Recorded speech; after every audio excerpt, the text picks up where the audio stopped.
से भी कम। आज भी जो लोग बैठ करके गलतफहमी पालते हैं, नहीं पालिए।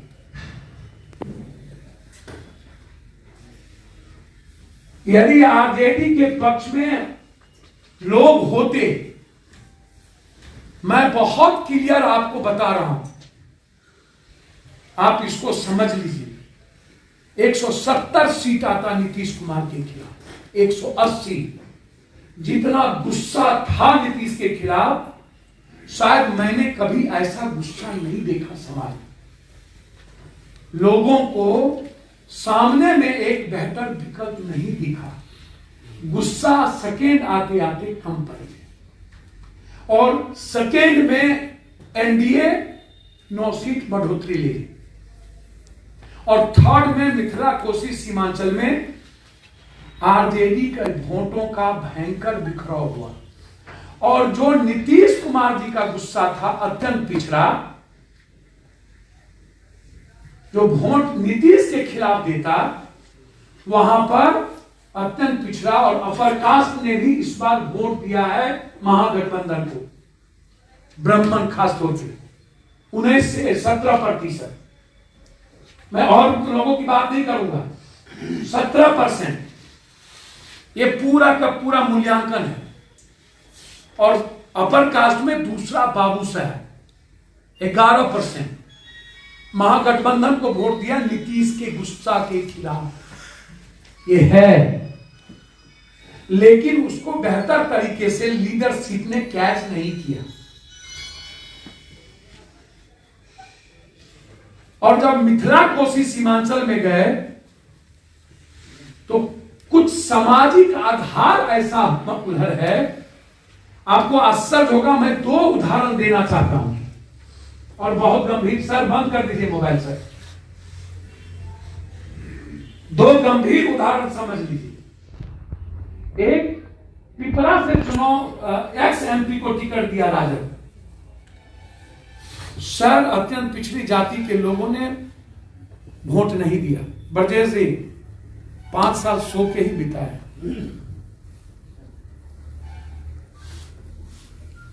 अभी भी खत्म नहीं सोच पाए। ये नींद कहां पहुंचा देता है लोगों। ये चुनाव हार जीत हम खुद के कारण,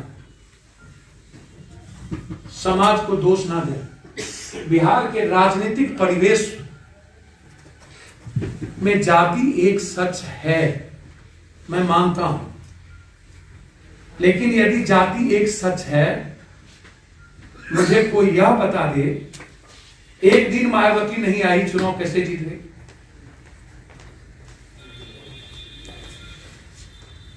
एक दिन ओबीसी नहीं आए, चुनाव कैसे जीत गए? और वो क्रिमिनल कैसे चुनाव जीत जाता है जो आदमी समाज में अप्रासंगिक, कैसे चुनाव जीत जाता है? कौन क्रिमिनल हारा है जरा दिखा दीजिए तो। और जो क्रिमिनल इंडिपेंडेंट चुनाव लड़ता है वो क्रिमिनल कैसे जीत जाता है? या वो क्रिमिनल कैसे वोट ले आता है 20,000 30,000? क्या उसके लिए जाति नहीं है? जाति है। उस जाति की राजनीति हम भी तो कर सकते हैं। क्या दिक्कत है जाति की राजनीति नहीं करने में?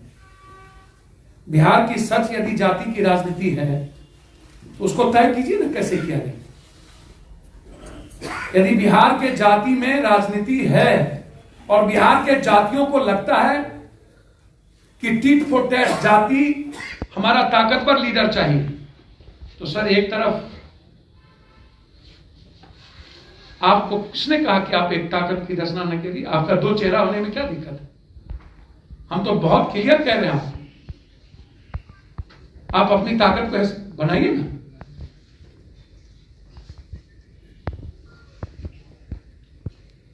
पप्पू यादव से आप पूछिएगा हमने क्या पाया, जो मैंने पाया वो दुनिया में कोई नहीं पाया। पूरा वर्ल्ड हारने के बाद लिखा और जो 20 साल पहले बाहुबली लिखता था वो नायक लिखा, सेवक लिखा, हमने वो पाया। और मुझे कुछ नहीं चाहिए, हम दुनिया की सबसे बड़ी लकीर खींचे। आप हमारा तैयारी मत करें, आप हमेशा सेवादारी, पप्पू यादव जी जहां जाते हैं मदद करते हैं। आपके पर्सनल जीवन में हम इंटरफेयर नहीं करते, आपको सिर्फ बता देते हैं मेरे आप पर्सनल लाइफ पप्पू यादव के जीने का, उसमें भी आपको बात करनी चाहिए पॉलिटिकल, संगठनात्मक, ऑफिस, कार्यालय, आपको बात करना चाहिए संघर्ष, आपको बात करना चाहिए कि आप फुल टाइमर हैं कि नहीं, आप अपने प्रति गंभीर हैं कि नहीं, आप अपनी चिंता करते हैं कि नहीं, आप इंडिविजुअल बनना चाहते हैं कि नहीं।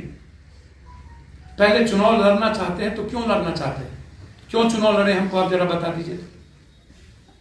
इसमें बहुत सारे साथी हैं, जब आप को ताकत नहीं है, 5 करोड़ रुपया नहीं था, चुनाव क्यों लड़े, क्यों टिकट लेने आए। जब बगैर चुनाव का, पैसा का चुनाव नहीं होता है, अब अगर जाति का चुनाव नहीं होता तो फिर चुनाव क्यों लड़ना चाहते हैं।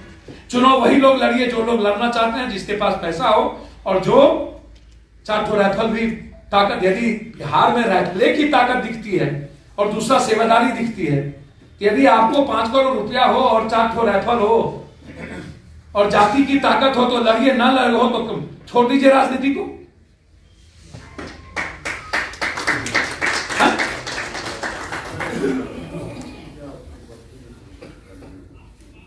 हमको तो आपको कहते नहीं है कि आप महात्मा गांधी बन के चुनाव लड़िए। आप पेशाब करिए, पीछे में 2 ठो राइफल वाला खड़ा रहे, देखिएगा। आपसे जब 200 टका लेगा तो वो डरेगा, वोट नहीं देंगे तो अभी वोट नहीं देंगे तो घर पर चढ़ जाएगा, वो हर वोट देगा।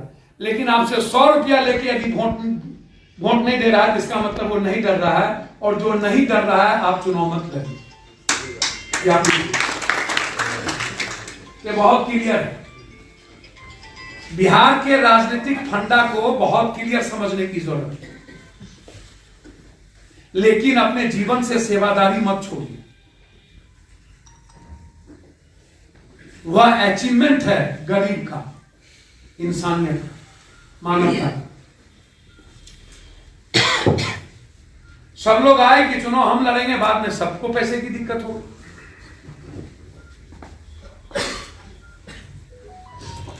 अभी से पहले पैसा जुगाड़ कीजिए और ये 5 करोड़ रुपया रख दीजिए चुनाव लड़ने के लिए, और उसको छुइए नहीं। दूसरी चीज, आप इंडिविजुअल जीते ज्यादा है और पॉलिटिकल, सामाजिक और पार्टी के लिए जीते कम है। आप बैलेंस कीजिएगा ना। आपकी इंडिविजुअल बातें, भैया कोई मोबाइल बात कर रहे हैं, ये ठीक नहीं है, ये अच्छी व्यवहार नहीं है भाई। ऐसे ही लोगों के चलते पार्टी नाश हुआ, जिसने गंभीरता नहीं दिखाई।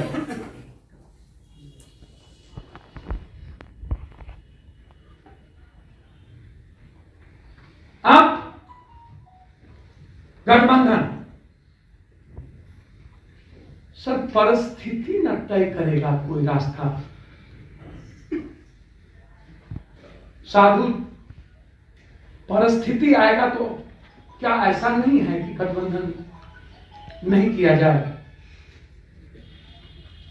परिस्थिति बनी तब ना, एक दिन में 11 सीट बीजेपी से ने दे दिया संजी को, एक ही दिन में। परिस्थिति बनी ना कि माझी चले गए। परिस्थिति ना आपको कहीं खड़ा करेगा, आप उस लायक खड़े रहिएगा तब ना परिस्थिति का रास्ता भी कहीं ना कहीं आपको मिलेगा। यदि हमको परिस्थिति मिला होता तो हम चुनाव, अब हो सकता था कि हमको भी 6 सीट 8 सीट पर परिस्थिति में हम व्यक्तिगत तौर पर समझौता कर लेते, और वैसी परिस्थिति थी कि 6 सीट पर हम चुनाव लड़ सकते थे गठबंधन करके। अभी से ब्रेन मेकअप करिए ना, कि ठीक है संघ, यदि उस वक्त गठबंधन में ये परिस्थिति आती है तो 6 पर आता है, 8 पर आता है तो उतने पर लड़िए, आप फाइनल करिए, उसी पर अभी से ब्रेन मेकअप करके आगे बढ़ेंगे। आपसे हम 5 साल कामों लेते हैं, संघर्षों कराते हैं और चुनाव के वक्त 4 ठोप पर आके खड़े हो जाएंगे। तो हमको भी लगता है ना कि हमको क्या करना चाहिए।